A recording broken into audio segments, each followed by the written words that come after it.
Hi friends, Pawan Singh के fan के लिए नए अपडेट आ चुके हैं क्योंकि आप लोगों को बताएंगे जो सुनकर आप लोगों को भी बहुत अच्छा लगेगा। और आप लोग भी ये सब सपने में भी नहीं सोचा है, पवन सिंह ने वो आज कर दिया है फाइनली। पवन भैया और ज्योति सिंह एक साथ हो चुके हैं। हाँ, सही सुने हैं, पवन सिंह और ज्योति सिंह एक साथ हो चुके हैं क्योंकि सोशल मीडिया पे ये अफवाह बहुत ज्यादा फैला है, लेकिन छानबीन करने के बाद पता चला कि हाँ, ये सच में है। क्योंकि आप लोग को वो मन में लग रहा होगा कि ये पहले कौन गया होगा, पवन सिंह से कौन पहले बोला होगा। तो मैं बता दूं अपडेट के लिए कि पवन सिंह ने ही पहले ज्योति सिंह से सॉरी वॉरी बोला गया था और एक साथ हो चुके हैं। और अक्षरा सिंह के ही कारण ये सब हुआ था, ये ज्योति सिंह ने ही खुलासा किया दी थी वीडियो में।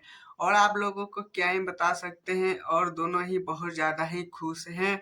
और अक्सर जो ज्योति सिंह ने अफवाह फैलाए थे वो सब के लिए भी ज्योति सिंह ने आकर वीडियो में सॉरी बोले हैं। और आप लोगों को क्या लगता है, प्लीज कमेंट में जरूर बताइएगा, पवन या ज्योति सिंह के साथ हो गए अच्छा लग रहा है या नहीं। हाँ, मेरे चैनल पे नए हैं तो चैनल को सब्सक्राइब, वीडियो को लाइक करें।